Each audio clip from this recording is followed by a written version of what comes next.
Okay. I'm a little dirty, man. I was out here, I was outside working with the dogs, and I got my sauna suit on. So, excuse me, I'm just a dirty young boy, and I'll remain that. Y'all can talk a little shit. I don't even care. I'll let a few of y'all join in, and while you doing that, I'll discuss a few things, man. I already have some film set up, and yeah, it's a little crazy out here, man. But I'll let a few of y'all join up before I start running my mouth. I ain't going front though. This might be a good show. I'm gonna just say that. It's September 11th, so those who remember where they were during that time, I know where I was. I was on a campus of Lincoln University freshman year when that happened. So, moment of silence for those who had loved ones that were affected by that. Um, and it's just a funny time to be having that conversation because of what happened with Charlie Kirk yesterday. Um, I found I found him to be entertaining. You know what I mean? Because I like people who debate things, and I like people who can kind of do what I do, which is just take on opposition from people who don't agree with you and will attack you publicly and just take on the whole nation. You know what I mean? I do that in football. He did that in politics. And I'll say, for somebody to kill him for just having an opinion, whether you agree with it or not, is insane. And half the stuff that he was talking about was like just family values, and people tried to turn him into a race baiter, but he was. I don't think he was that. I think if you take the context into what he was saying half the time he spoke, he was just speaking common sense, right? You don't have to agree with it, but those were his beliefs, and for someone to shoot him in the neck for that, that was wild to me. So I don't know. I just look at the world a little strange now, man. It's been strange, but it's even crazier today. But shout out to his family. My prayers go out to them. And like I said, just I don't know. It's just a wild time in the world, man. I hope y'all ready. But I did agree with him on certain statements, man, especially when it came to guns. He said that you're gonna have deaths when it comes to protecting and defending your Amendment rights. And I'm a gun owner and a gun instructor, so I don't have a problem with guns or people who responsibly use them. So I found it crazy that so many people are like. I found it crazy when Kevin Samuels died, when a bunch of people said, "Hey, good riddance," like he did something. That's why he never harmed anybody. And they do the same thing with Charlie Kirk. Like I don't care what you feel about him. He never did nothing to nobody. So for all of the people who are saying like this is what he gets, was just wild to me. The black and white, it doesn't matter who it is. Gay or straight, doesn't matter what you are. If you're okay with someone being killed for their opinion and for a difference of opinion, then you open yourself up to that same energy. So, you know what I mean? That's just wild to me, man. Uh, yeah, it's cool. But either way, uh, he was a human being. So his kids, even if you don't like him, his kids ain't deserve it. So that's just wild. But I hope you guys are prepared. All right. But on to football news, right? Maybe we need another moment of silence. I was listening to Jerry. I couldn't work my mic because my I had like a blackout in the area. It was a storm, and my cable had burnt out. I didn't know what was going on with my mic, so I haven't been live for the last couple of days because of that, not because I've been busy.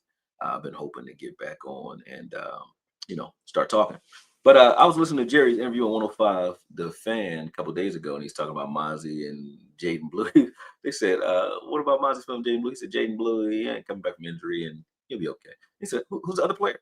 Who?" He didn't want to say his name. And now I don't know if, um, you know, I don't know if he wanted to say his name because he just looked at it like, I don't want to keep talking about the guy, and making it a bigger deal than it needs to be, or what. But he acted like he didn't know his name, so I thought that was wild. Um, yeah, but it's just crazy to me that he's just not gonna get a shot to see what he can. I just want to see what he could do in his third year, and if he's trash, I'm all for burying him on the bench or cutting him. But they won't even give him a shot, so I thought that was just political. I guess it's the tone for it right now, right? But Mazi Smith doesn't seem to be getting a shake here, so hopefully they trade him or cut him or let him go do something somewhere else. Or, if something does happen and he gets in, I hope he rock out, man. But until then, we're gonna be all curious about it. I did hear Shotty kind of change his tune a little bit yesterday, saying like, Mozzie's a good player. We just need consistency. He's a good player. He's going to be good, right? But hopefully that's the case and he gets a shot. Um, Outside of that, though, I do love what I saw in the first game from Kenny Clark. I do love what I saw from and from a lot of players on the front four, just the front four in general, but Nealand especially. I thought they all gelled pretty well and did what they were supposed to do. So for me, I look at it like these guys are on a different wavelength. I did see offensively and defensively some hesitation due to, I guess, lack of understanding what's going on at times, and I anticipated that. But for them to be able to play this efficient thus far, as well as they did the first game, I don't know, we don't know. Maybe the Eagles had a little bit of cobweb to knock off too, so we could see all altogether different team this week. But the Giants will be the litmus test as to whether or not we were real last week or not. And not because the Giants are good, it's just because the Giants have played a game and knocked some of the cobwebs off as well. So we're not going to catch them sleeping, if you could say that we caught, the Eagles sleeping. And we're not going to get rid. And Dexter Lawrence is going to spit on Dak. So I don't think they're going to miss their number one. I don't think they're going to miss their number one defensive tackle in this game. So we'll get to see what our interior offensive line really looks like, what Booker looks like. We're going to get to see a lot of this stuff, man. So that's what I think we're in for. And the Giants look good. Giants look good. Outside of that, though, there's a lot of question about the linebacker play. I took a long look at those guys as well. I don't know. Let me make sure I got the film. I don't know if I got film on linebackers or not. I don't think I did. I think I chopped it up, but I didn't save it for anything. But let me make sure. Dak's eyes, Cowboys defense versus Eagles week one. Maybe. Let me see. Boom. No, that's not it. Oh, here it goes.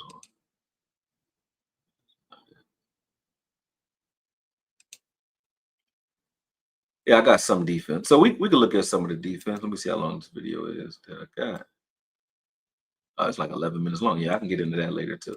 All right, cool. So I got that footage too. So we can look at the linebacker play. And I'll tell you right now, shout out to Boss Cowboy. We've been trying to get on the show. I had dinner plans, then he had plans, and we had an emergency. So we haven't really gotten into anything in regards to the linebacker play because that's what we've been trying to do. So sorry to everybody on Twitter who follows who thought that we were going on. We hadn't gone on yet. Let me get some shout outs in here. I know some of y'all still in here saying some insensitive shit, so I can't read that stuff. But Jamal Wilson, 817, what up? Dak owns, what's up? King Reezy, what up? Alpha Mason, I ain't seen you in a minute, Brody. King Reezy said, glad to see you back live. Yeah, I'm not going nowhere. Hopefully, knock on wood. And with that said, too, hey, man, me and AOC, right? I'm going to say it like this. We don't have beef, but in the spirit of what happened with Charlie Kirk, I will say, man, I am about to squash even the back and forths, man, because I just don't even want to promote no more energy of, turning disagreements into toxicity, man, because it ain't toxic.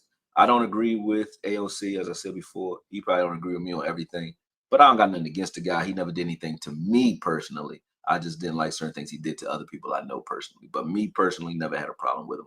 Never had anything going on with me. I was just away and I saw a lot of chaos, so I addressed it. But I don't have a problem with that man. So I still watch him. I don't want no more smoke. You know what I mean? I don't even want to promote no smoke with the way the world is moving. And not out of fear. It's just like I don't want to add anything to that type of energy at all right now.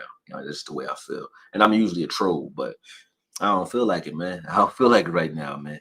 It's a crazy world. And, I got a lot of friends that are in the public eye who say crazy, polarizing things. And I would hate if someone took their life for something that they're saying. So regardless of how you feel about the individual, I just don't like that type of energy, man, and I ain't promoting it. So, I'm squashing all that for real. Hallelujah. What up, though? Who else? Jamal Wilson. He said I was in trouble in second grade, couldn't go outside. Saw it on TV. King Reezy said written, all of it's mapped out. Oh, that's a fact. You already knew that. This was too. It is a crazy time for humanity, though. Who else is in here? Wayne's World. And he said, I know you're not a Christian, but this whole deal reminded me of how Jesus was killed for helping and healing people. But he didn't even do anything. He just stated his opinion. Yeah, they still hate it. It's just like that. I was raised Christian though, but I study all of them. Rel 910. He said, "What's good?" Uh, he said, "Why just torture the brother by not letting him show and prove?" He talking about Mazi. He said, "Why just torture the brother by not letting him show and prove?" I think Mazi and Clark would be cool together. I do too. I do too. You said, Akoye, what do you think about Bland's injury? Um, I think Bland, I don't know how serious it is. I know he's in the boot. If Bland is out, I mean, Kyer Elam already was playing on the outside, and Diggs was playing on the outside. So who do we have that can back him up in the slot that can do it well? I don't know, because Bland is really that boy in the slot. So we may have to change our defense a little bit if Bland's not there. It's different if Diggs isn't in because you can go put a younger corner there and help him out. But in the slot, you need somebody who is seasoned. So I don't think that's Elam's job, and I don't think Diggs is that guy either. Although they both may follow somebody from for a player too. I don't think that'll be their permanent thing. So I don't know. Hopefully, Bland gets back soon. Does anybody know how long the injury is going to be for? Because I don't. I don't. I haven't checked. Steve White, what up, though? Who else? I think that's everybody, right? All right. So, first thing I'm going to do is look at the offense. I haven't been talking to y'all about the offense. I took a very long look at Shoddy and at Clayton Adams' offense, man. And I say both of them because you can see Clayton Adams' fingerprints all over the offense when you look at it from a. Let me turn this gain down. I think the gain's too high. Testing, testing, testing. There we go. Sound a little better. But I think we are. I said I saw his fingerprints all over the offense. That's Clayton Adams, number one. And I looked at how Shoddy was using that running style, marrying it to the pass game and so on. And he's not lying. Like a lot of the things that they did on the ground mirrored what they were doing in the air, and they played off of each other. And I was pleased by the concepts. I wasn't always pleased by the effort that we got from our wide receiver core. I think that core, which is supposed to be our strongest group, played the weakest. And it showed because we lost. So they got to step the hell up, especially if we're in the spirit of, criticizing everybody. Like I saw a lot of people, and AOC included. This isn't a knock on them. We just disagree. But I saw a lot of content creators coming at singling out just Jalen Tolbert in that game. And I was watching both CD, Jalen, and GP all shit the bed when it came to their efforts in run blocking and sometimes even route running. So the wide receiver room is in question. They need to get it together, all of them. You know what I mean? They're not performing to a level of which their talent would uh, assume, right? But let's take a look, man. Before we get into anything, let me see if anybody else said anything. He said, "Oh, Kuya, can we get that cash app, brother?" Oh, for sure you can. There you go, right there. Make sure y'all cash app me, man. And now it's definitely because we're risking our lives to just state our opinions these days. So make sure you $ 4MLESS, and that's formless, spell with the number 4. Make sure you guys support the channel. As I said, I even just went out and spent $100 on a cord. So this stuff ain't free, and I'm not monetized. So make sure you guys are supporting this channel because I'm going to continue to support this nation. So, and I'm just one man. You know what I mean? Although my voice is impactful, a lot of people try to say, "Oh no, don't nobody care about what y'all saying." I know that we are the ones who we influence media. When you got guys that are out here who are the Cowboys, um, I guess journalists, if you will, right? We all follow each other. We all talk. And we all start conversations.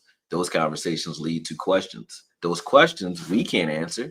They go ask it, and it gets answered. So shout out to those guys on a journalist team who do those things because you give us a voice, but we also create the trends that compel them to ask those questions in the first place. And that's very real for those who don't know. We're all know, most of us in this in this space. The reason you see a lot of the Cowboys starting, a lot of the Cowboys.com shows starting up is because they see how much impact this new media wave has had. So shout out to those guys, man. But yeah, make sure y'all cash up because, like I said, I'm free, but this ain't free. He said, I love what Clayton Adams brings to the run game. He said, let's talk football, family. Yeah, that's a fact. Reports said a few weeks for Bland's injury. God damn. We might have to bring somebody in. I think maybe I saw Law talking about Stephon Gilmore. I wouldn't mind that, but then that still leaves Elam. I think Elam's playing fine so far. And that leaves Elam odd man out because Elam's not a slot guy either. So even bringing in Gilmore doesn't necessarily answer the problem. I mean, I don't know. Okay, but we will figure this out. I don't know. I have to take a look at who's available and what's going on. He said, "Is there a Mike linebacker we can trade for? What's wrong with our Mike? We got Sanborn right now, and then after he's gone, after Demo's back, Demo will be that guy, or he'll be Will. I don't know, but I think Murray and Sanborn played okay.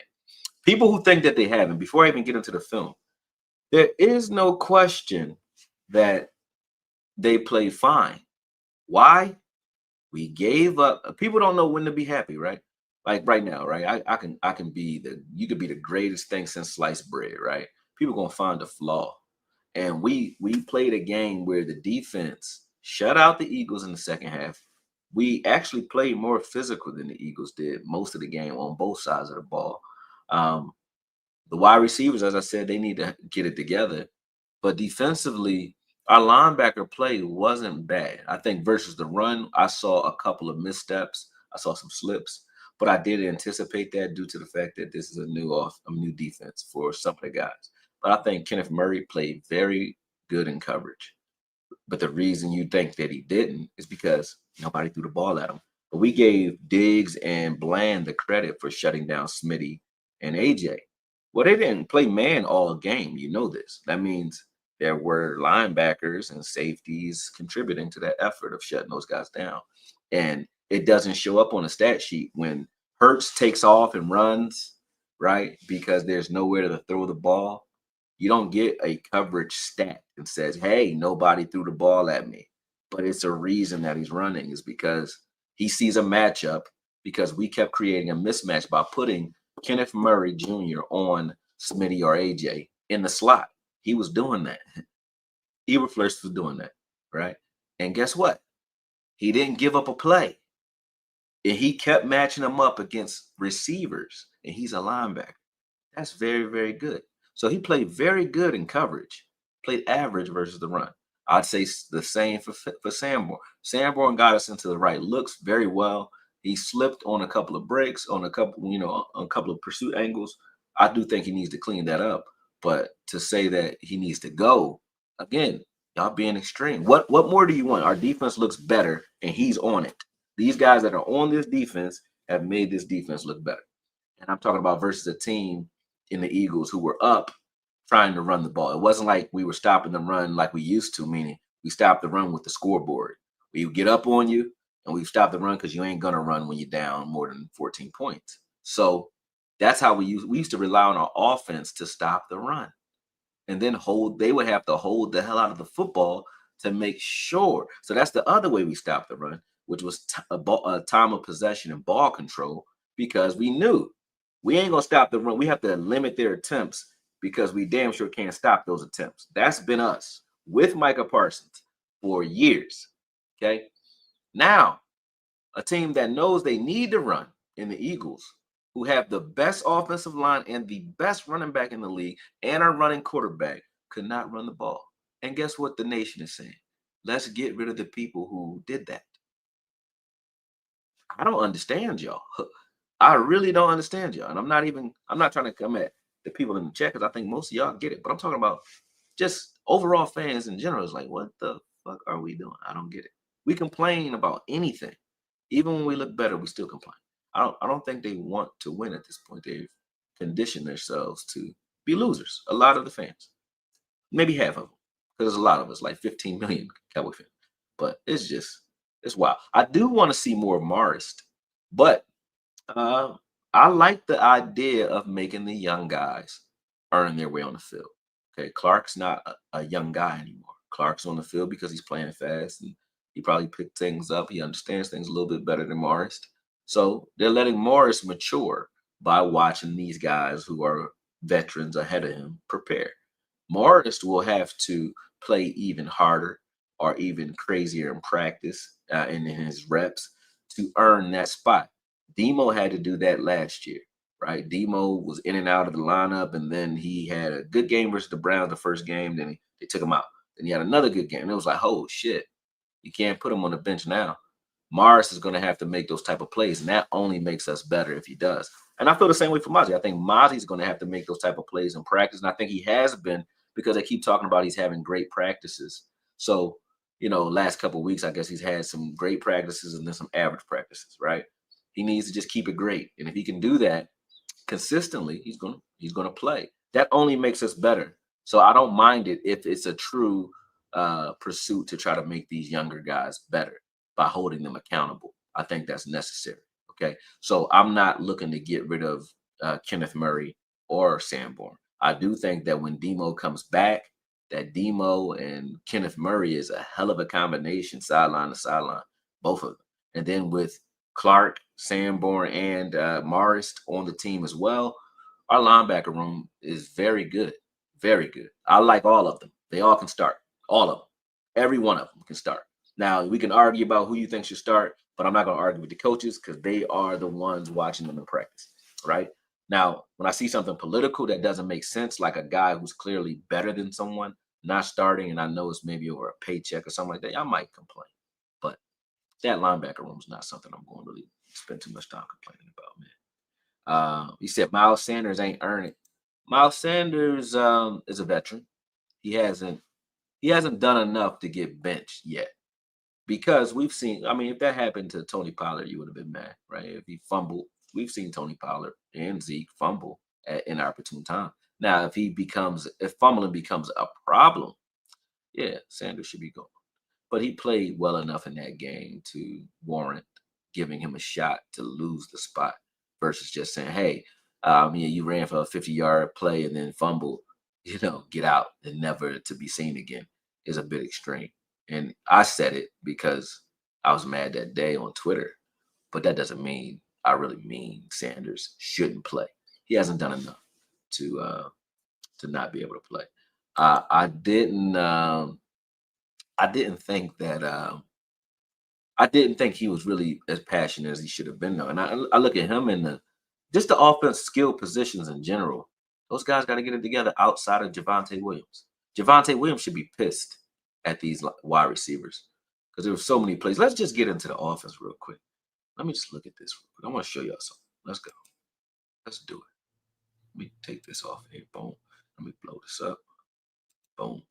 All right. So what you see in this offense is one, I'm showing on the backside. So you see this, it's just all one play right here. But you'll see on the backside, right? They're going to combo and then reach the second level to seal those linebackers right there. Boop. He's going to put him on 52. You see that? Put 97 on 52. Now he's going to scrape and block Bond, right? And then you see on the backside, that yo-yo motion right there. He's going to trap block Nolan Smith, take those legs out. And the same concept. This time 73 is putting 90 onto BB, and then he's going to go and attack 30, right? So these are just concepts, combo block concepts that gave us trouble when we played Arizona. But as you can see here, look at 33. This is the only block 33 needs is for GP to block 33 right here. Okay, look right there. Okay, let's watch. GP, all you gotta do is block. Like, just get this guy out of here. And look who's there. This is why I know this offense is gonna be great when those wide receivers start blocking. Who is behind 33? There's nothing there, right? Nothing. And it's set up. So if he makes this block, Javonte Williams is in open space with a safety who has to tackle him one-on-one, right? He gets at least 15 yards on that play or more, right? So we need the effort out of these wide receivers in order for this team to be good as it can be. I don't want to hear the complaints about the coaches. I don't want to hear the complaints about if we're losing, right? Because this is what's losing us games. It's not the coaches. It's effort. It's the players. You have to the skill positions. You have to block. Watch on the bottom of the screen. You see this crackback block here. It's the same play. But watch Tober. He's going to go get his man. So Tober went and got his guy. He didn't make a good block. He got stiff armed in the face. CD got his guy on this play, but GP did next to nothing on that play. You see Javonte here on the sweep. I just took that one little clip from this play and put it in here. But you see him on the sweep making a good block. Boom. All right. Now impact block. Boom. Okay, so this is another play. Now you see here, that's Still's going to climb to the second level and reach block that linebacker.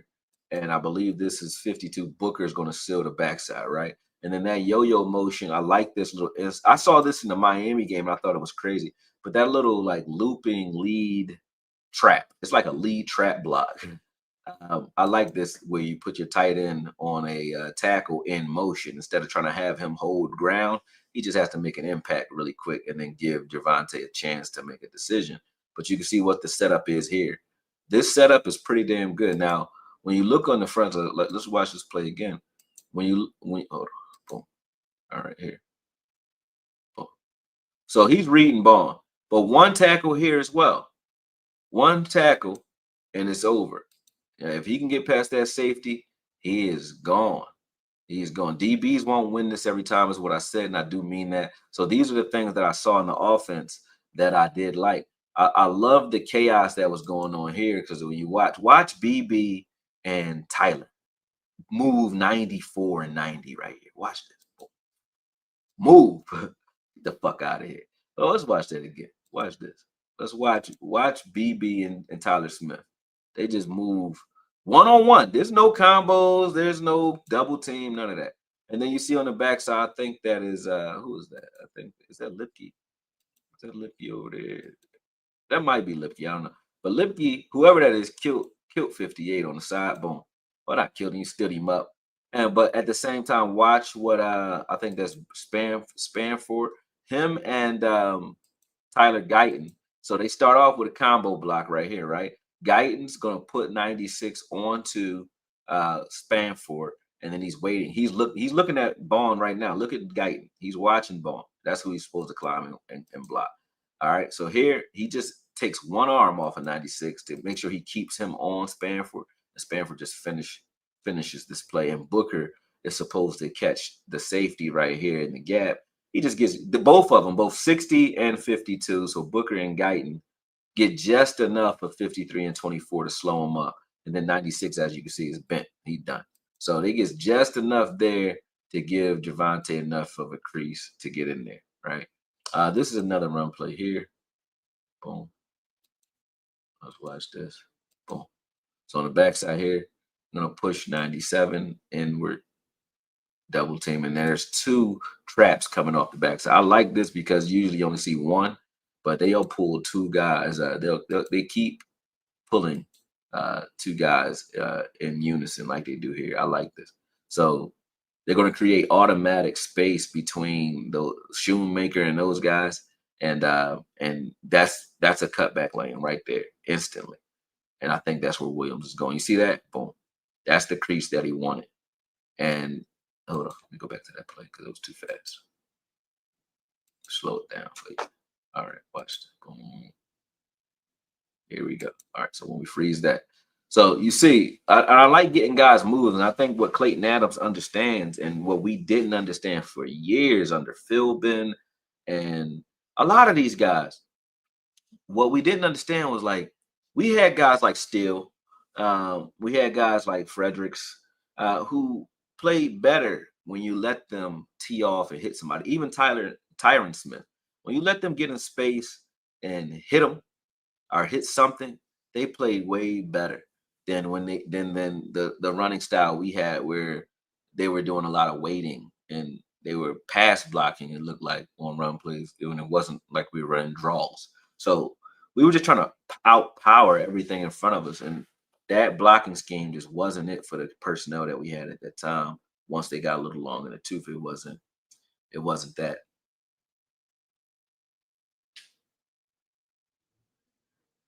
Okay, boom, boom. This play here, I like this. Just nobody sealed the backside. Like, look at Nolan. If somebody just hits Nolan here, I think Still's trying to get across to get that safety like he did on that other sweep. But if somebody seals Nolan, look how big this play could be. You know what I'm saying? I can see these plays turning into something bigger all day. Same thing here. Like I like what we did here. Clayton Adams basically going to take the entire offensive line and use them to block everything you see them aiming at from the second level and the rest of that defensive line. And then they're going to use this yo-yo motion to create space with that defensive end right there. Right here, you see Ferg, boop, right there. Bam. That's the crease that he wants. And we saw that was happening to us versus Arizona like crazy. Same thing with those two pulls. Let's watch Terrence Steele on this play. Just watch. Terrence Steele. They know what he does well. Like Terrence Steele plays well when you get him moving. He likes to get on the second level and hit linebackers and safeties. And it could be a long night for you if you let him tee off for you and do what he wants to do. So I like what I saw out of Terrence Steele in this game for the most part. A lot of people didn't. I hear people talking about him too. But as I said, you're never going to please them all. This is that fumble. The only reason I put this, oh, that's not the fumble, my bad. This is the fumble, I think. Yep, right there. Nope, that's not. Oh, there you go. I put that in there because watch my man. Watch CB4. Watch QB4. I mean, watch that. You look at the effort. He ain't got to do that. That bull, you tackled like a linebacker on this one. Look at this. Boop. Look at that. He lays out for it. Could have got himself injured right there. He's 100 and I don't know, 200 something $1 million man, and could have got himself injured. That's a guy that's laying out for the team regardless of injury. I want to see everybody on the team doing shit like that. You know what I mean? Blocking. That's all they got to do. They won't do it. So it's a lot that's left wanting. Before I go any further, I see King Reezy say I keep hearing from other creators that mental health is the reason why my reason behind Mazi Smith yo-yo effect. Yeah, I know. I think he bipolar. He might be happy one day, sad the next, but get him some fucking crazy meds, or excuse my French, but get him something. Give him a cup of coffee, something. You know what I mean? Get them together. Let's see what play this is and what's going on here. I think this is just a straight up inside zone read. Yep, inside zone. Yep, with a double pull, boom. They try to create a little space there, and they do. They create enough of a crease for him to power through it. And I think he got like 7 yards of just straight muscle on that one. Boom.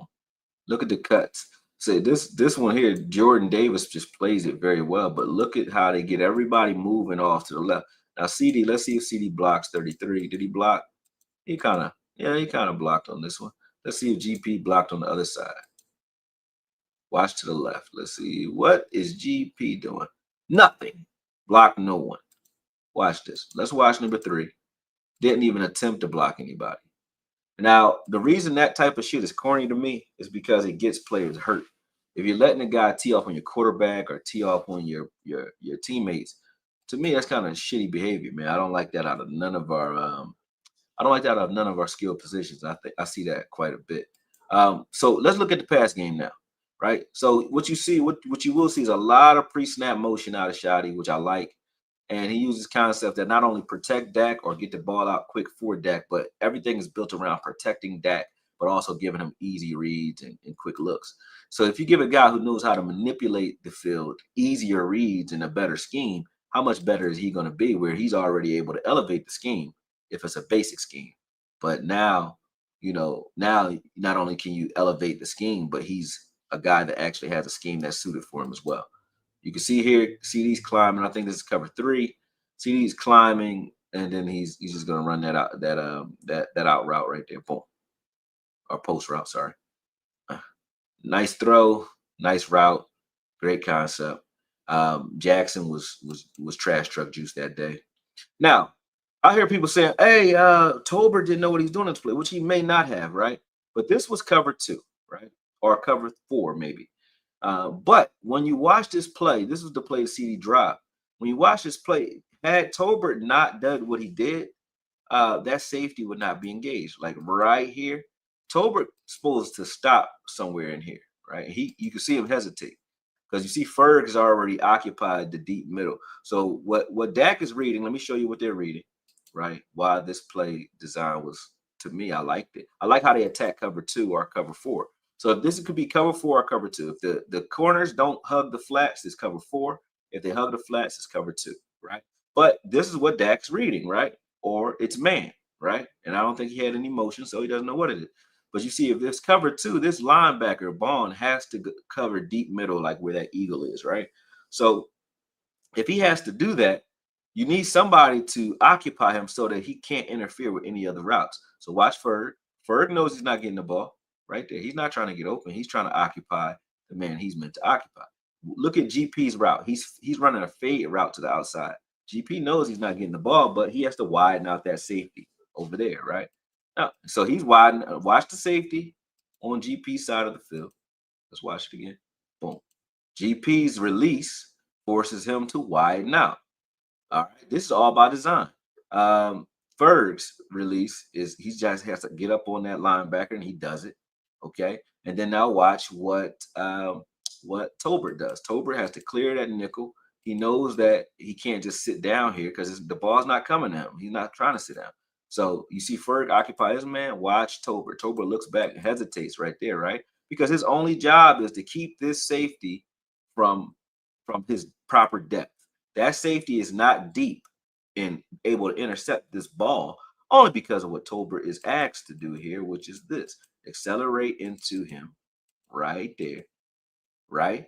Had he not done that and he sits down in this pocket here where he was supposed to, because I think that he was called to sit down because he went to go sit down right here. He went to go stop right before he accelerates. He sees the ball, or you see right there, he stops, and then he accelerates again. Had he not done that, where would that safety be? Right there. Right there. So Tolbert is doing his job by just running the route concepts the right way that allow you to get these opportunities. Okay. Now, CD, once you get those opportunities, as we already know, you need to make those plays. Because had that been an interception, guess what the story would be? Dak throws interceptions in big games. Did Dak throw any interceptions in this game? Or even when they say, oh, it's hitting the defender's hands, not because of him, not once, because of him. So, hey, say what you want about Dak, but catch the damn ball, and then we don't have these problems. All right, so this is a blitz, and let's see what we're running here. I think Dak's just gonna throw this one to CD. Yeah, that's the one he drops. Boom. Like I said, catch the damn ball, man. I didn't like the focus of our receiver group. Here, boom. This is just good focus by Dak. Way to stay with it, and that throw. Just watch this throw under pressure. This isn't like I'm out here. This is a hard throw in practice with no pressure. This is a hard throw if I threw bing bags at you. This is a hard throw if you had no football uniform on. This is a hard throw if you were left-handed. It doesn't matter. Either way, with 90 barreling down on you right there, and then 58 barreling down on you right here, this throw is just a great throw to me. And then it's right on the line where CD's able to catch and run. So that was great. Great play there. Now, this is subtle skills of Dak Prescott, right? And the scheme. So the scheme is the motion that you see here. So it's where scheme meets skill. So this is just a dig route. We see this a lot when we're playing San Fran, not a dig route, a crossing route. We see this a lot versus San Fran, a lot of those teams like the Rams. So they do a lot of mesh concepts, right? So just watch what the scheme does. So they're going to take Tolbert and push him in motion here. When Tolbert motions out, he's going to take these guys with him. And he took Jackson 2 steps to the outside. So now Jackson, that gave CD space for this crossing route because it's just going to be a foot race between he and Jackson across the field, right? So now he has the leverage that he needs. Now that's what the scheme did for them. The scheme got you to this point. Now it's Dak's job. Dak has one job on this play. Just like the scheme, what I'm seeing in the scheme, it's setting it up so that everyone, the quarterback and the running backs, only have one thing to do and one man to beat. Okay. The running backs have one man to beat. And hold on. Do you ever think the ops coaches watch you? They probably do. That might be crazy. He said, do you think the ops coaches watch you? I think our coaches do because I think that's how we got Mazi in the first place. I don't think they were like heavily scouting him. I think there's like, oh, Because I'm like, it's very weird that Mazi ended up here. But anyway, I won't take no more credit for that. So Dak has to move this guy, right? There's only one man to move. And can you do it? Like the old Dak tries to throw this ball over Bond and takes him to the play right here, right? So the old Dak probably tries to just throw a little floater, probably puts too much air under it, gets CD blown up, or makes it so that it's just a bang bang play. And that Dak used to do that a lot, or it's an interception. Look at what Dak does with him right now. Watch this. And if you think this is a fluke, I'll show you why it's not. Because I remember a game that Dak did this. I remember a lot of games where he did this, but this is crazy. But just that, watch this little at the end, this little shoulder shrug at the end, right there, that pat and shoulder shrug. That's what sold it for Bond, and Dak knows it. He didn't even have to look. This is like a no look pass from Stockton. You understand what I'm saying? When I say no look pass, I mean he's not looking at Bond right now. He knows that what he's doing by taking his eyes off Bond, Bond thinks he's being sneaky and he's trying to sneak under this route. Watch Dak. He's going to pat the ball. As soon as he pats it, he knows I got him to turn his hips over. So now I cleared it out. Boom. See that? Killed him with that. He murdered him. He moved him out of position so that he can throw this ball clear to CD here. And you see the difference right there. JP actually blocked somebody on this one. Boop. Right there. That's what we need more of, but not impact blocks. We need just good blocking, man. I'm trying to act like you're a tough guy because you will see. Now, this is how he attacked the cover 2 here, right? So this is cover 2. You want to widen safeties out. So look at the route concepts. Everyone else's route. This is an ISO route, meaning everybody, all the receivers are pretty much blocking by form of running a route.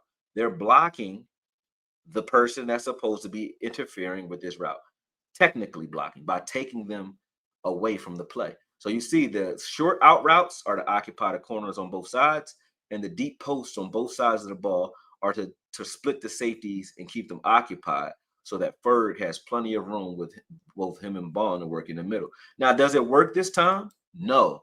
But the concept I saw on film right here, this is an ISO in the middle of the field. Right there. That's an ISO on the linebacker. That's going to, I mean, everybody's not an all-pro like Bond. Right? And everybody doesn't have a defensive line that can get there where Dak has to throw his ball a little short. You know, I think he threw it a little short. He put it on the back of his head. But you can see the concept. It's one-on. You're creating an offense where you got all of our guys have one-on-one ISO opportunities, which I love from Shotty. So this is great. Here, again, these are all interference routes. Now you see, this is the concept because you see too high safety. GP's release is going to be to the outside again to widen out. What's the name? 32, Birkin, whatever. Blankenship. These crazy ass names. Blankenship. But watch what Turpin's job is on this play is to motion inside, and once he motions inside, see he gets widened out by DeJean right there. But what he does now is he has to accelerate to occupy that safety so that safety can't sit on this route.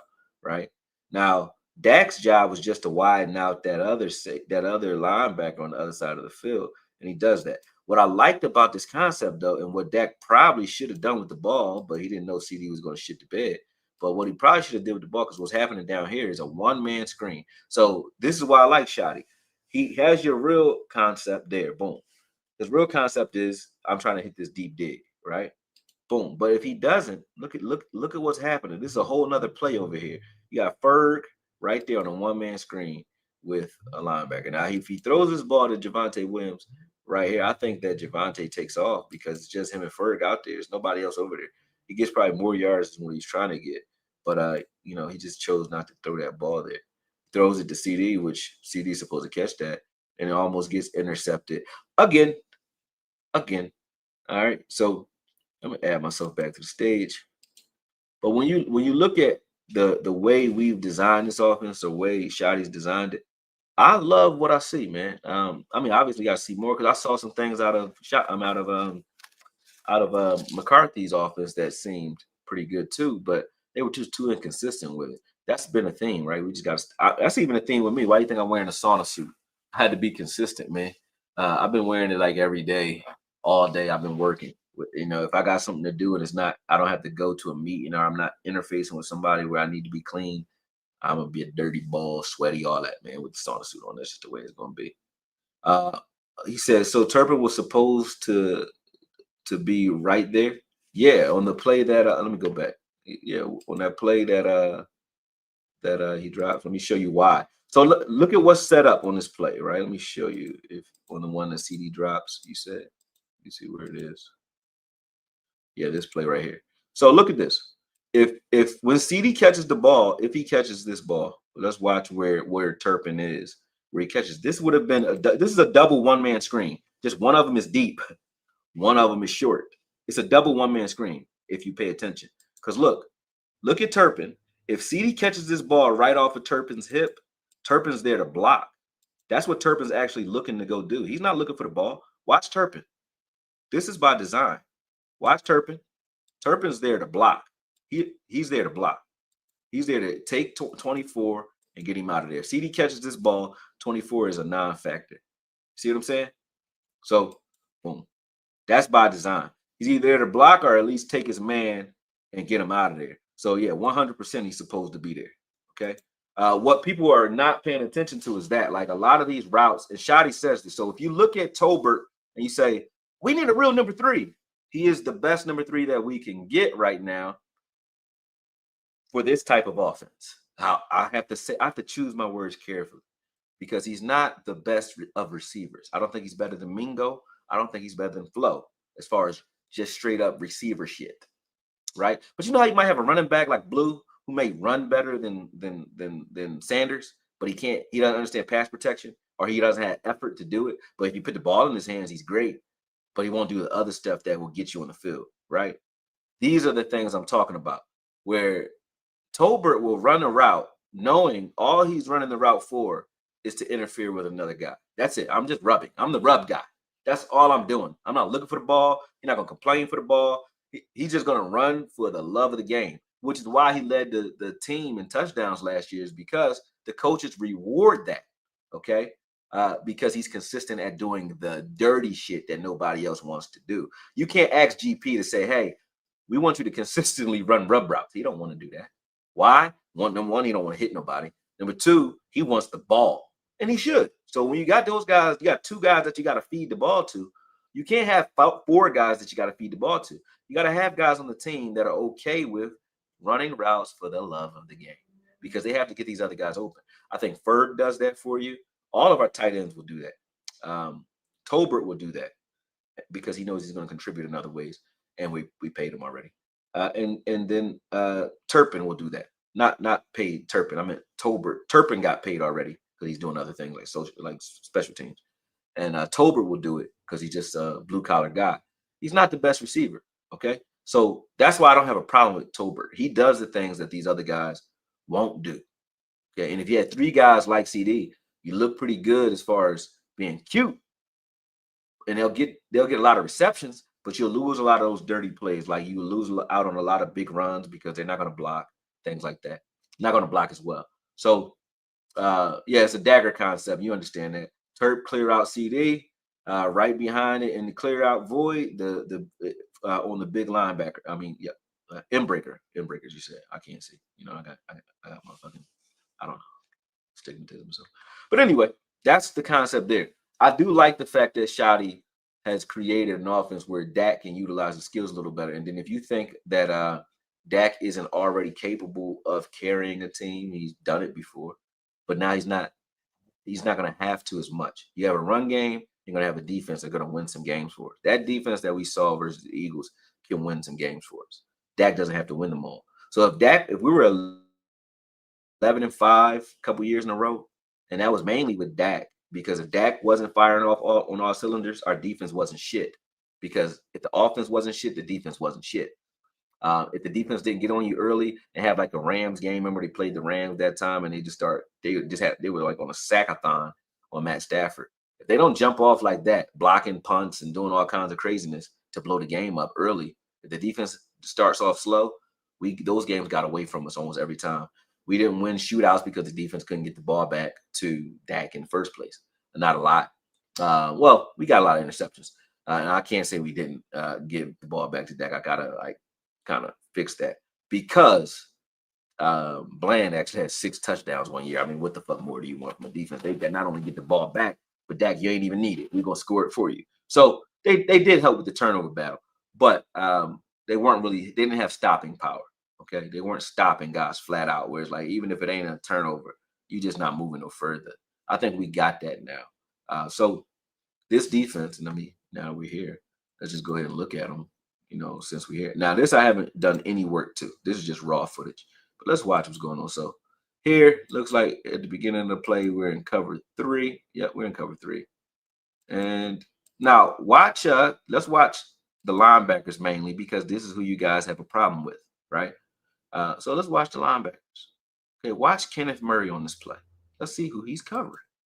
Okay, let's watch what Kenneth Murray's doing. So he sees that fake and then sneak Goddard across the screen, right across his face, right? Boom. So watch this. Boom. This is an ISO route for Kenneth Murray. Kenneth Murray's been isolated here because they know that we're in cover 3. Now watch how this play develops. The safeties are going to be deep, and you see Bland is clearing out because he has to run with AJ one-on-one. So there's nobody where the 40-yard marker is, right? There's nobody there. It's just Murray and Dallas Goedert. This is by design. So they were looking to get Dallas Goedert and Murray one-on-one so they can possibly get a broken tackle, big play. Now, does he catch the ball? Yes, because of the play fake in the beginning is well designed. And we haven't seen, they haven't seen our offense. The Eagles have a new offensive coordinator, news flash. So we don't know them either. This is just us playing straight up at the time. You have to take context into consideration when thinking about what's actually happening. Not only do we have a new defense so that doesn't know the plays yet, we also have a new offense that they're playing against, and you don't know their tendencies yet. Okay? But with what's happening here, he assesses what's happening in real time. He bites on the fake right there, and he sees, oh, I see what you're trying to do here. Boom. And he just starts running with Dallas Goedert. Boom. Does a good job of making sure he stops the ball. You're not going to stop every play because this is a well-designed play. Boom. Good concept. Get me looking at Saquon first. Watch this. Get my eyes on Saquon. First on the motion, then Saquon. Get me thinking that they're trying to take this ball out to the right. Once, and all Hurts is watching is Goddard's release and the linebacker. Boom. This is an easy read for Hurts. Easy read, easy throw. Right? Boom. By design. But I thought that was a good play by the linebacker there. Now, this is, I believe, a run play. You see Sanborn's already in his gap engaged. This was a setup for Saquon and Sanborn one-on-one. And he does a good job of making Sanborn miss. I think 56 was trying to get there to get a piece of him. But as 56 disengages with they were supposed to combo block Clark. Watch Clark. So you see Clark there. Clark's tripping up Johnson. And Clark understands I'm shading the outside shoulder of 56. Why? Because this leaves a gap for Sanborn. And then if he once 56 lets this go right now and tries to go hit Sanborn and forces this cut, then it's going to come back to me if I'm Clark. So Clark wins either way. Get what I'm saying? Boom. Watch this. Boom. Come right back to you.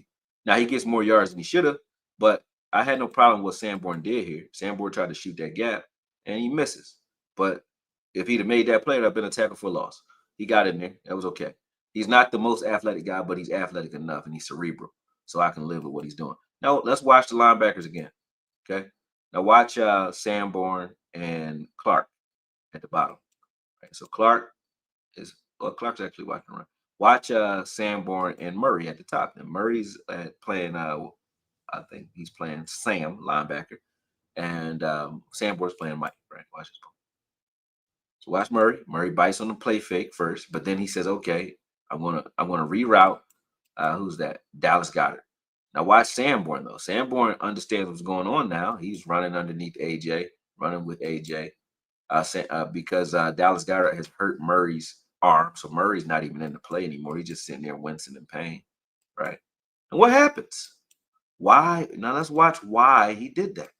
Why would he run the ball? Why would Hurts run? Okay, this was a clear out route for who? For AJ. Okay, they want to split the safety and the corner on the top of the screen. And honestly, he had this play. I don't know what Hurts is even doing because he got it. Because Murray's hurt, Murray's not in his zone at all. He's not in his zone where he's supposed to be. But he's already taken off running. And AJ's wide open. This is just bad QB play from Hurts, not recognizing what's happening. Because watch what happens with when to the right of the screen when Murray tries to press Goddard. Boom, something happened right there. Goddard hurt him. Murray's hurt right there. He must have hit him in his armpit or something. But there is pressure in his face. But right now, if you're Hurts, you're supposed to break down, throw this ball to AJ right there. AJ's open. AJ's wide open. He just runs it. So I don't count this play against him. I think the defense did its job, which is stop him from being able to throw the ball, and he ran. But that's because of a lot of time because of what the linebackers are doing. Boom. This play here, I was kind of mad at Fowler for this one because I keep saying Fowler's pretty good on the outside, and he shit the bed on this one. Boom. Sanborn and those guys overrun this one, and whatever. All right, let's watch what's happening here. Boom.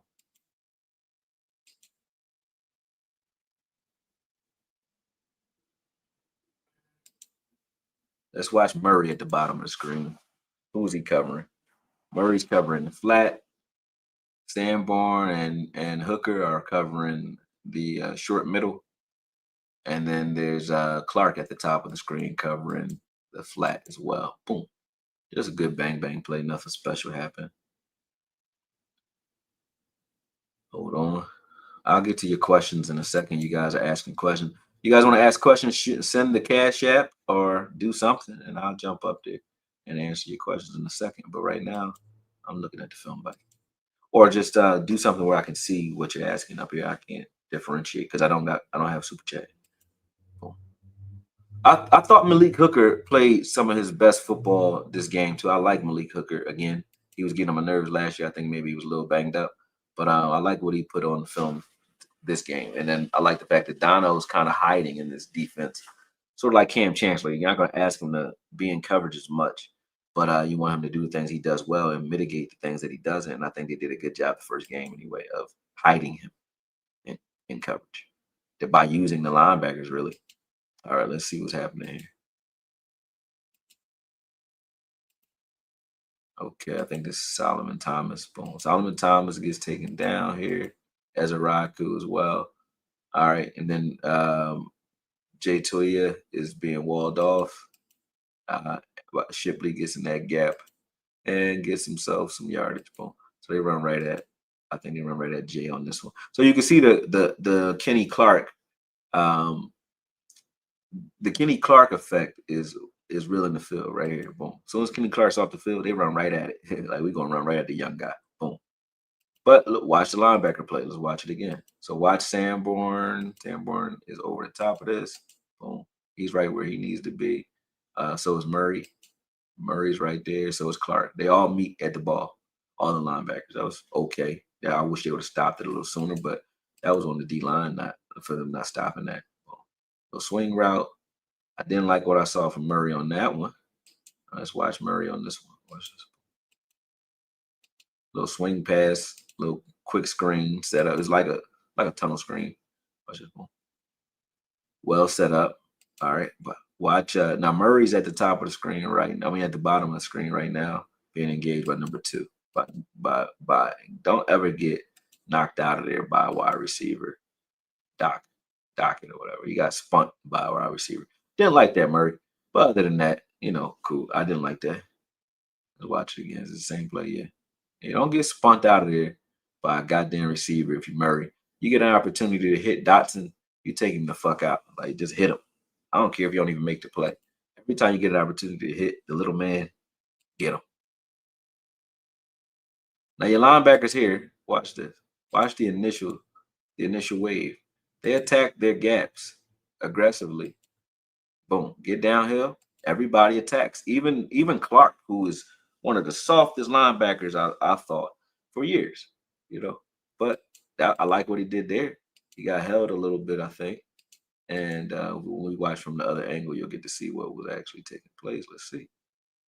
Now watch Sam Williams. Somebody has to set this edge. I don't think Sam Williams does a good job. Yeah, he peeks inside. You can't get caught peeking because you're peeking without speaking.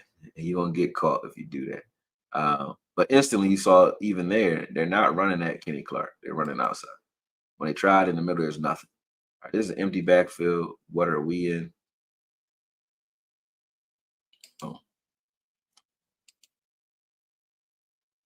Now, do you see who's? Let's watch this again. Now, is this a job that you think Donald Wilson can do? Is this a job that you think most corners can do? I mean, Adoree Jackson was getting cooked by our wide receivers, wasn't he? He's a corner.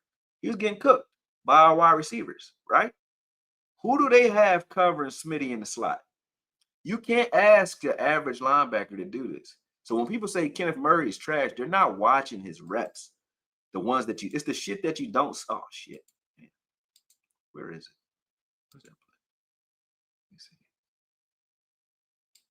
Okay, yeah, not that play. Not that play. This one right here. So it's the shit that you don't see that'll haunt you. That'll haunt you. Yo, Romaine Baird.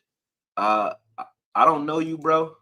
I don't know you at all. Charlie Kirk, good riddance, one less MAGA fag. You done, bro.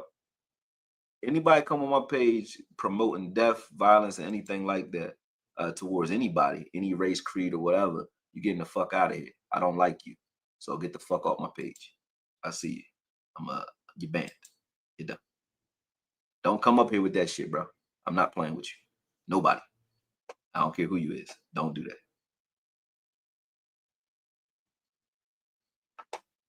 Don't do that. Not here. I don't play that shit. Stop that shit. I don't promote nobody's death at all. But I don't get the correlation. I don't even understand people, man. That's some crazy shit. He got shot in his neck in front of his family, and y'all promoting that. You know what I mean? I got guns too. Somebody can shoot you in your neck, right? That's cool. That's some nut ass shit. Anyway, sorry for the distraction, folks. Watch Kenneth Murray. My bad, Kenneth. I'm trying to give you your shine, and these motherfuckers talking crazy. But watch Kenneth Murray. You don't see linebackers do this. Watch him cover Smitty. And these are now. Let me ask you this: you don't get he get a stat for it. He get the tackle, but you don't see that he's in his fucking hip like a corner. He's in his hip the whole play. This is just a good play from anybody. A corner. This would have been a good rep for a corner. If that was Carson covering him, we just said, okay, you gave up the play, you gave up the catch, but to be on his hip like that the whole time, in and out of the break, that was beautiful. That was beautiful. That was a beautiful play. That was beautiful. Watch him again. You can't ask your average linebacker to do this type of shit. And he's like, all right, I got him, and he does it. So when y'all said that the linebacker just played ass, I don't think so. I don't think they did. Because he still has to make this tackle too. That was hard to do. That was hard to do. Okay. Let's see what else we got.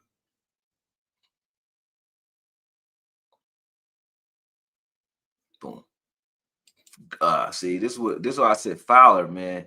Fowler gotta calm down. I mean, ain't nothing we ain't seen out of Michael Parsons too. But you gotta calm down because I love what Osa does here. And then everybody on the front side of this play, linebackers included, they kind of do their job. I think this is the first rep I saw Sanborn in where I didn't like where Sanborn was. I think Sanborn overruns this play right here, and he gets pushed out of there once he cuts. But Fowler, you are a backside seal or backside contain. You gotta widen out here. You can't go down the line of scrimmage this way because you got yourself cooked because of that. Cooked. Okay. Sam Williams does a good job of recovering on us, though. Sam Williams said, all right, I'm gonna come through here. This one, let me see where he got off and he recovers for us. And then so does 28 Hooker. Does a good job here. Cool.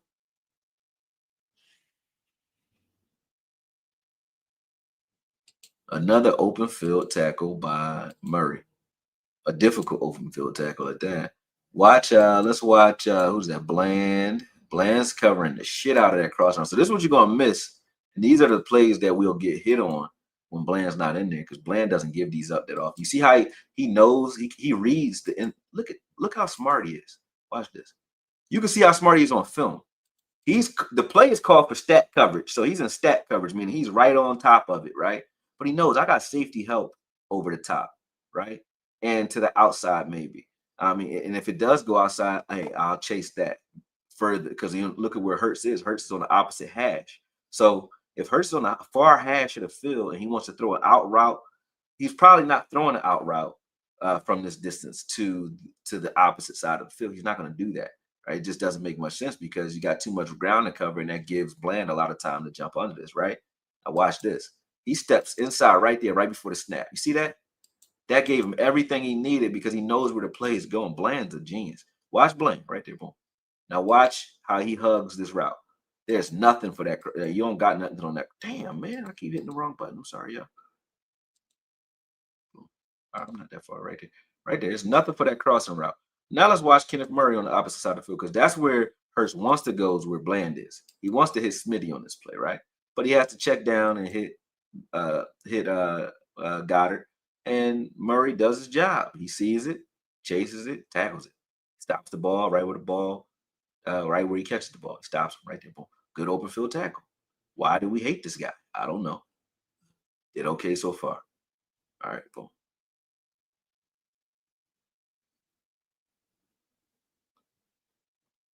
Right there, everybody met at the ball carrier. Let's watch Sanborn and let's watch Murray, and all three of them met right at the ball. That's great. That's like everybody hustling to the ball. Look at this. Bam. Beautiful. I like shit like that. I mean, you're not going, you're not going to stop every play, but they gave up 150 yards in the air because of all these checkdowns. That was, that was really better than what I thought anyway. And you said what? So the linebacker play was really better than what we saw. 100%. You don't stop this team if they're not. Their job was to do what they did. Help those corners in a zone effort stop AJ and Smitty. They had 22 total yards combined. And then they helped stop the run game because he only had 60 yards. If Saquon got 60, you would think, okay, Smitty or AJ got off. If AJ got 16, you'll think Smitty got off. If Smitty got 6, you say AJ got off. If AJ, Smitty, and Saquon don't get off, people are like, well, at least Dallas Goedert got off. None of their key players did shit. He said, you're going to beat me with Hurts because we stopping everybody else. To stop one of those guys is a job. To stop all of them is a concerted effort. And you can't say nobody was playing like shit if we did that. I don't get how y'all even came to that understanding. You're not paying attention here. Can't possibly be. Nobody played ass because you couldn't afford to. Now, let's watch the bottom of the screen here. So we're gonna watch what Murray's doing here. Watch Murray at the bottom of the screen. Boom. He covering everything. Watch Sanborn at the top of the screen. Okay, let's watch Smitty. Smitty's at the top of the screen. Smitty takes it. Dotson is running deep. He's sandwiched by the safety in a corner at the top. Elam and Hooker, right? You see that? Then you see AJ is sandwiched by both inside and out. He got bracket coverage, both deep and inside out, with Wilson and Diggs here. Okay. You see Murray at the bottom of the screen, one-on-one with the tight end, covering the shit out of him. And then you see bracket coverage at the top of the screen with both Sanborn and I think that is Bland right there. Maybe. I don't know. It's either Bland or it's Bland. So there's nowhere to go with the ball other than maybe Saquon right here, right? They left the check down, but he doesn't check it down. He runs. See?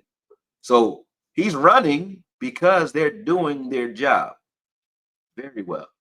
If they weren't, he wouldn't have got an opportunity to run. It's a fucking mosquito in here. Kill his ass. And when I get him, I'm gonna get you, motherfucker. But yeah, that's why he's running here. And then when you look at what the other reason, so they're trying to just contain him, and they would have been able to contain, but the Eagles know you're trying to contain. Watch what the Eagles do here. Okay. Watch what Mailata does. Watch what he does. Okay. Now I don't like the fact that he spun because you don't give up any inside move. Don't even appear to be going inside if you're Ezzy. Nothing inside whatsoever. Stay where you at. Don't turn your back on it or nothing. But right here, oh shit, I keep doing this shit.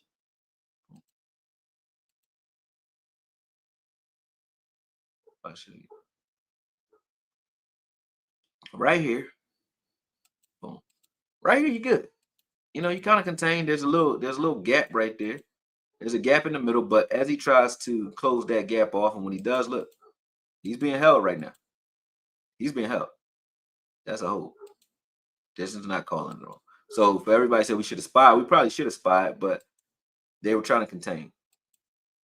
Why the hell is my dog barking so much?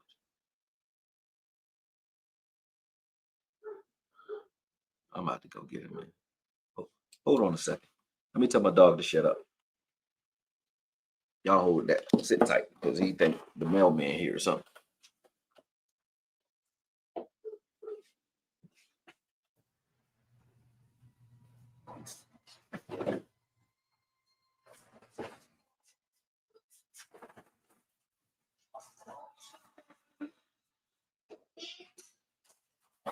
Hey, Ben, shut up.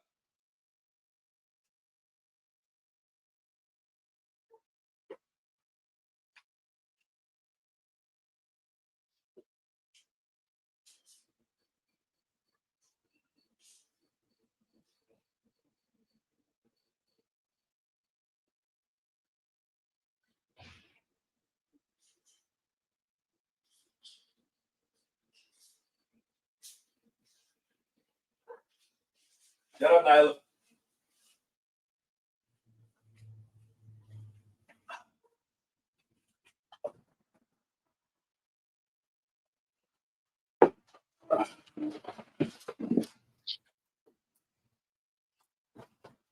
All right, folks. My bad. It was a lot of holding going on, you said, right? Yeah, I got a little echo.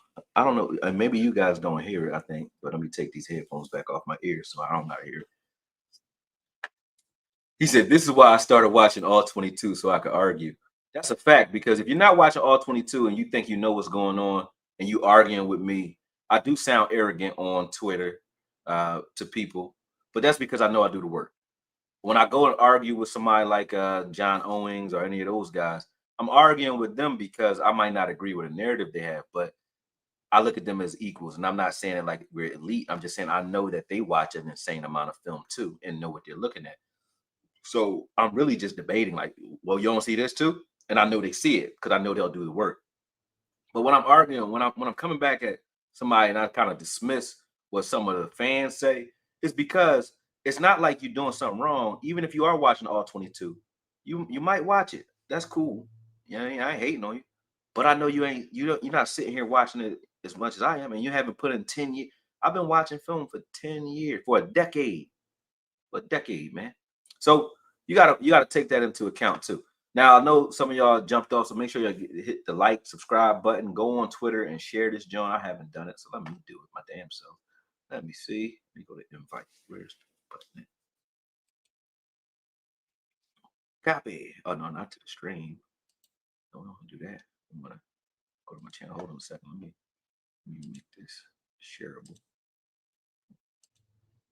Go ahead, copy. Go to Twitter. Put it up there. Post. All right, we'll get some more people too. All right, y'all can go to my page. If you're on my Twitter, go to repost or quote the this live and other people to jump on. But quote the live, go quote it, do what you gotta do, make sure people watching, whatever. Gotcha. All right. So this is the very next play, I think. So we watched that play. It wasn't that bad. So again, that wasn't a horrible play out of anybody. I think that as a Rocker was doing what he needed to do. I didn't like the spin. Don't spin, but he was trying to close that gap because the B gap was open. So he did the right thing. He just got held when he tried to contain there. Boom. Sanborn here. Now watch. Let's watch Sanborn's track to the ball because everybody's talking. He looks slow. Well, Sanborn, number one, he cheats over before the play even starts, so he knows what the play is. Watch what 81 does here. Boom. You see that? That's really a hold, but he whips him there because it wasn't long enough. But watch Sanborn right there. He takes an inside route. He cuts 81 out of his shoes to try to. He would have sliced through here had he not gotten held right there. He got spun right there. Boom. He got spun so much that 81 flies off of him. Oh, you said strain went down for a minute? Oh, my bad, y'all. I didn't even know. Is it back now? Am I back? I don't think it went down. I left to go fuck with my dog. Oh, they got me? Oh, okay. They got me. Maybe they got me. Oh, well. If they did, let me see. Oh, he said, "Damn, they got you, big dog. You having the plays up too long." Am I still on now? All right. So what I'm going to do is I'll remove it. Let me know if I'm back or not. If I'm not, cool. But let me know. I'm gonna take a second. Y'all tell me if I'm back. If I'm not, then I'll go ahead and cut this joint off if they already banned me. But let me go look and see what you guys are doing. But this is the thing, like make sure you guys hit the Cash App too for those of you still up here. This is why I won't be monetized. I can't get monetized and do the things you guys like me to do. This is why I don't make videos. Because when I do, I'm battling not only other Cowboys fans, which is insane, but I'm also battling YouTube as well. Because now I'm down to like 72 people on here from 200. So I'm good. Yeah, I'm back. Stream went down for a minute. So I'm gonna just take some time before I jump back on and show some more film. I'm gonna take some time to just speak on things that I see up here. Do I think Mingo is better than Tolbert in this offense? I don't know. I don't know Mingo to know what Mingo is with a full dose. I hope so, but uh, I don't know. Not yet. I gotta watch film. The way you see, I'm not lying. If I don't go off my feelings, I think Mingo's probably the better pedigree of wide receiver because he's bigger.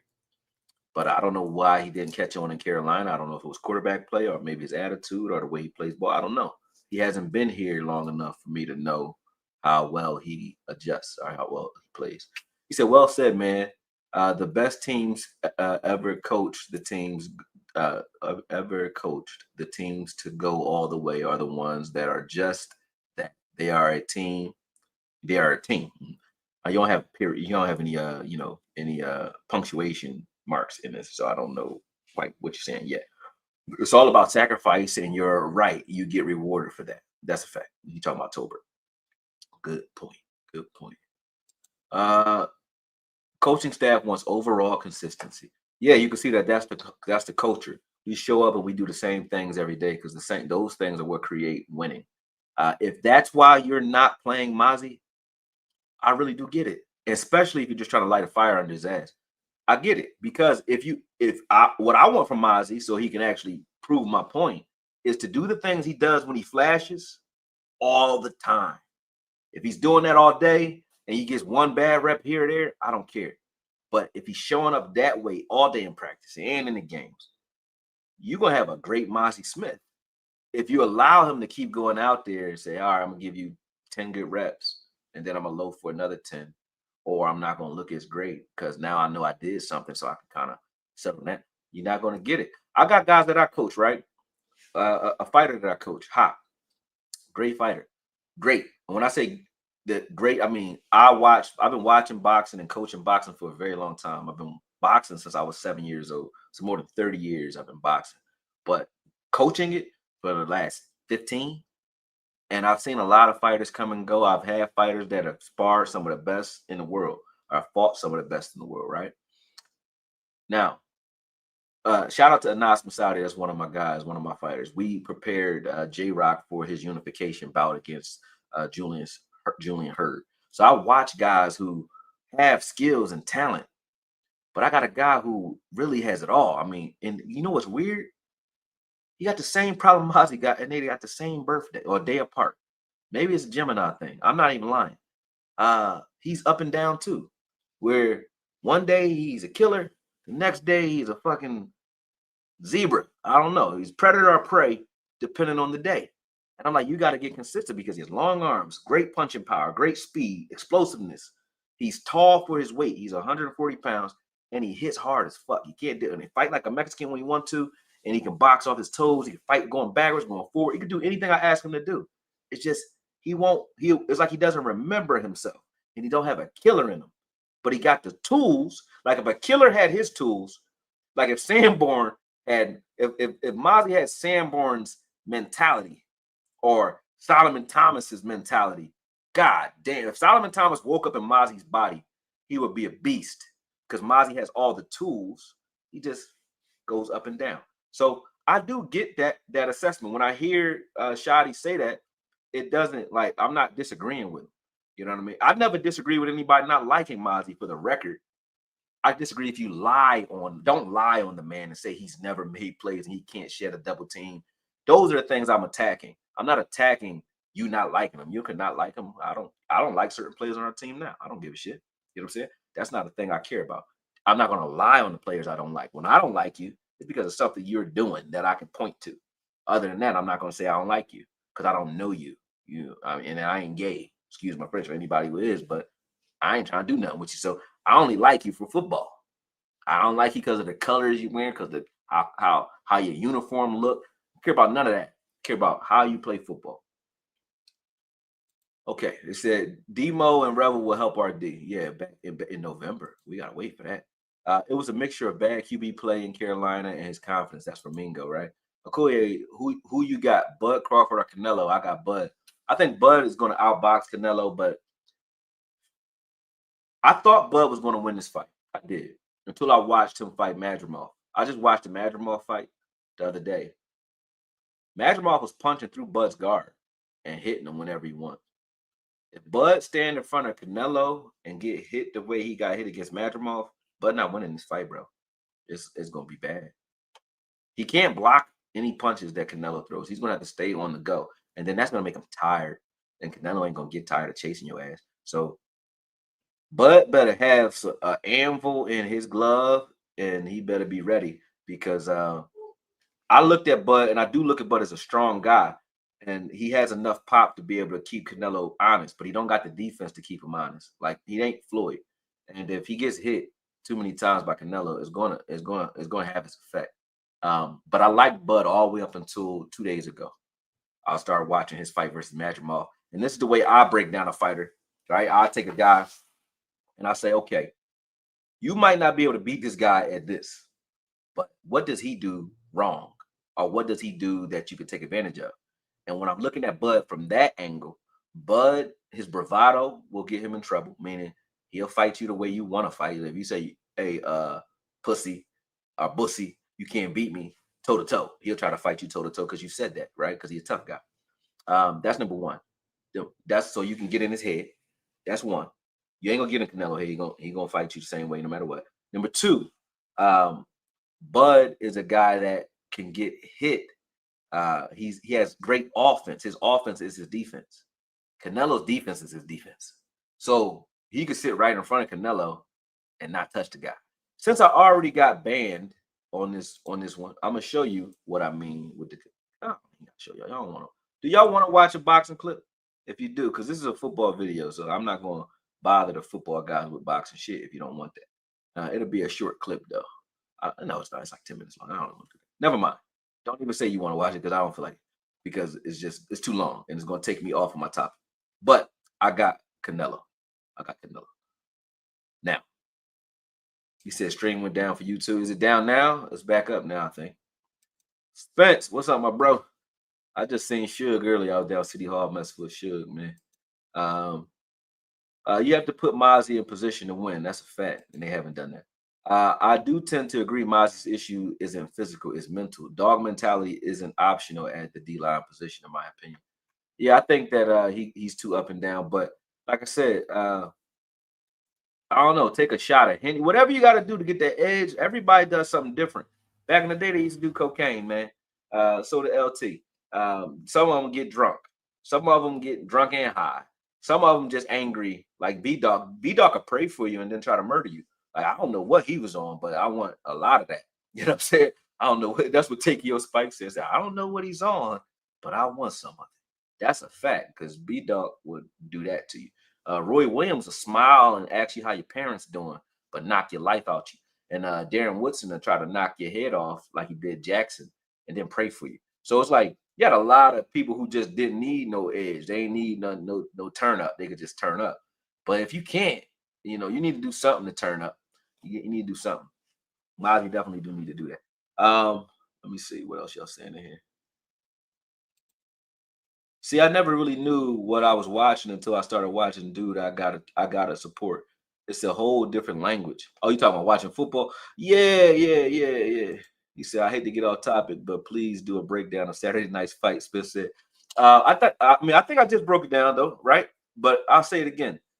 Bud has enough pop and he's sharp enough and he's gonna outbox Canelo for the first couple rounds.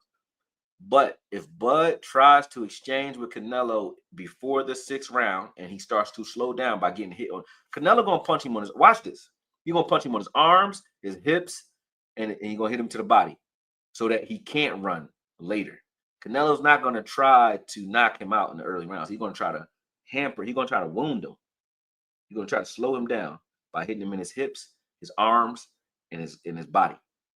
If Bud allows that early, and you see Bud on the ropes, or you see Bud getting hit in those spots early, and if he avoids it, even if he avoids it by using his feet, if you see Bud moving around, doing a lot of running to stay away from that, he still loses because he's gonna get tired of doing that. That ain't Bud's fight. Bud want to come to you and fight. He's an offensive fighter. So if he comes forward in exchanges, he's gonna get hit with what I just told you. He's gonna get hit with arms, hips, and body shots. It's gonna slow you. It'll slow anybody down. Okay, especially if you're fighting a bigger guy. So that's gonna hurt him in the rounds, the later rounds. If he runs, that's gonna hurt him in the later rounds too. So either way, it's gonna come to the championship rounds and who has the most energy at that time, right? And I do think that unless Bud can deliver some damage that we've never seen nobody hurt Canelo, and I've seen Canelo punch clean for a whole fight, 3 fights by Triple G, who we know, would anybody argue that Bud hit harder than Triple G? He might be sharper, so he might be able to catch Canelo somewhere where he might sting him. But I think Canelo preparing with Boots gave him the looks he needed to see. Even if he looked bad against Boots, doesn't matter. Him sparring Boots gave him the looks that he needs to be able to be prepared for what Bud's going to bring, right? Offensively. So he got a plus in that department. You can't argue. Canelo's been hit by light heavyweights preparing for the light heavyweight fights. He was sparring heavyweights to prepare for getting hit by the Crusher. What's his name? Kovalev and those guys. He fought Bivol, who hits hard too. You know what I'm saying? And then he comes down and he fights guys at 68 that are all bigger and stronger than Crawford. Some of them just as fast.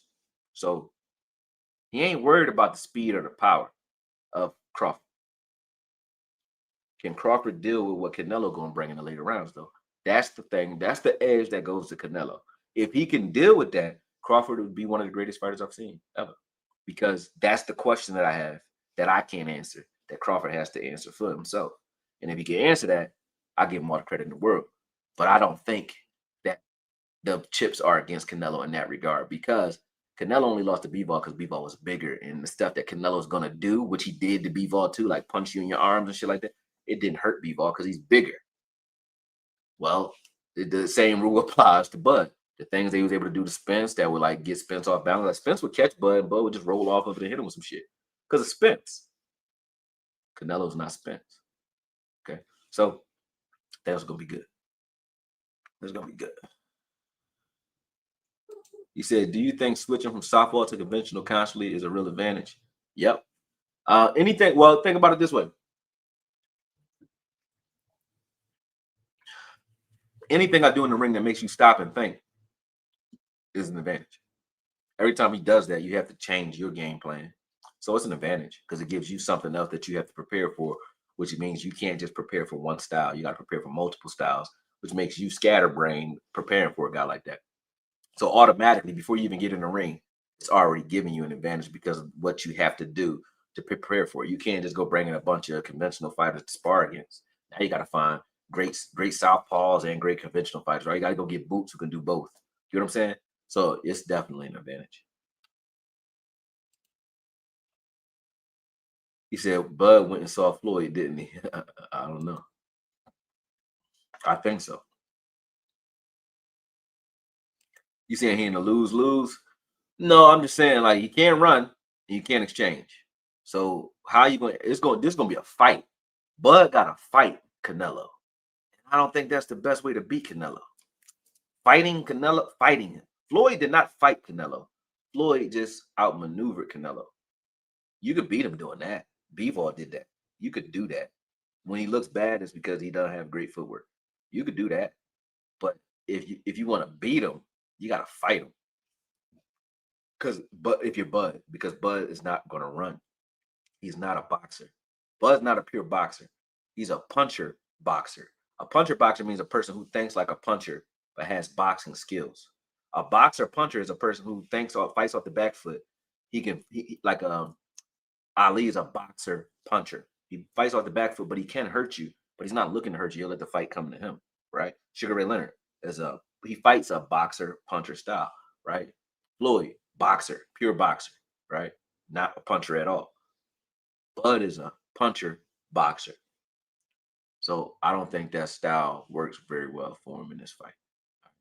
But we 100. I mean not 100. I must say 130 minutes. We an hour and 30 minutes in.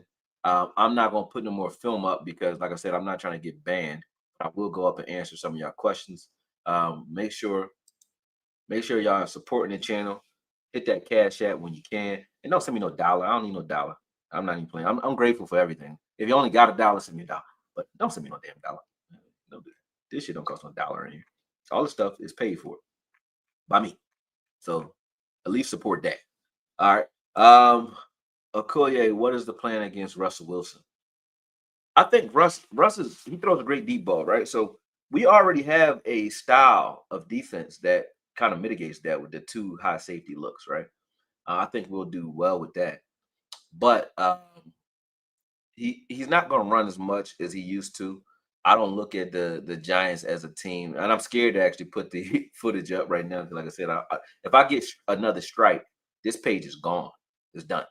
I got to start all over, so I can't do that right now. But what I'll say without the footage in front of me is that I look at the Giants as a team that's looking to find their footing too, right? And they're not going to find it against us at home. I don't think so.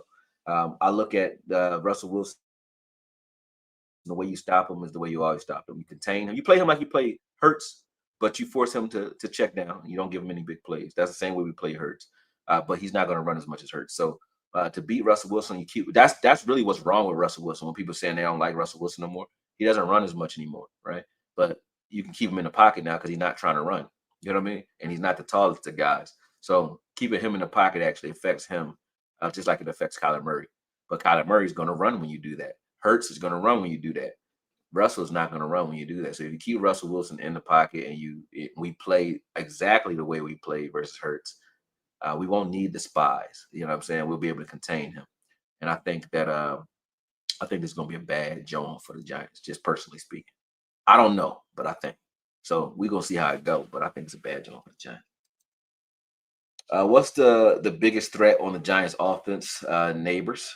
The Neighbors is the biggest threat on the Giants offense. But that boy, Scatterboo, whatever his name is. I love that. I like him like I like Hunter Lipke, man. Scatter is nice. But yeah, I think Neighbors is a problem, but he plays right into our strengths because I know who's going to want to cover him, and that's going to be Trayvon. So if you say, hey, you got to throw the ball at Trayvon to get to Neighbors, I'll take that matchup all day. That's the matchup that I want to watch. Yeah, I agree with you, Spence. Cowboys will win by at least 2 possessions, 10 to 14 points. I think they win by. Personally, I don't think it's gonna be a close game though. Yeah, I'm going back up. So if you guys are asking new questions, I'm not looking at it. I'm going up to see what everybody was saying when I was talking earlier. Hold up. He said our receivers are haters, man. I like the offense too. Our receivers didn't show up. None of them did. You're right. King Reezy said Tyler Booker will be more prepared for Jalen Carter in their first matchup. Yeah, he will. He'll get some seasoning under him. I mean, Jalen Carter didn't do shit against Tyler Smith either. He did it against Zach Martin, who's older, and he was punching him in his face and shit like that. I don't think Jalen Carter gonna kill these guys. We got the offensive line to be able to deal with him. And now that he spit on Dak and the offensive line didn't know what he did until afterwards. So he got away clean because they didn't want him. They didn't want the rest of those guys. They're not gonna try to hurt the rest of the guys. But you can see Tyler Guyton slapping people. Everybody was mad. They slapping the shit out of people, right? So now, second time they see each other, they already know what he did. You got to watch for chop blocks. They're going to play him dirty. But I'll guarantee you the Cowboys going to try to hurt him. And on purpose. They're going to try to hurt him. And I don't give a fuck. I don't like the kid no more. I don't. Because you spit on the grown man. I think he should get worse than that. But whatever. Anyway, like I said, they messed this stream up. So I will jump back on again to show you guys the linebacker play in full.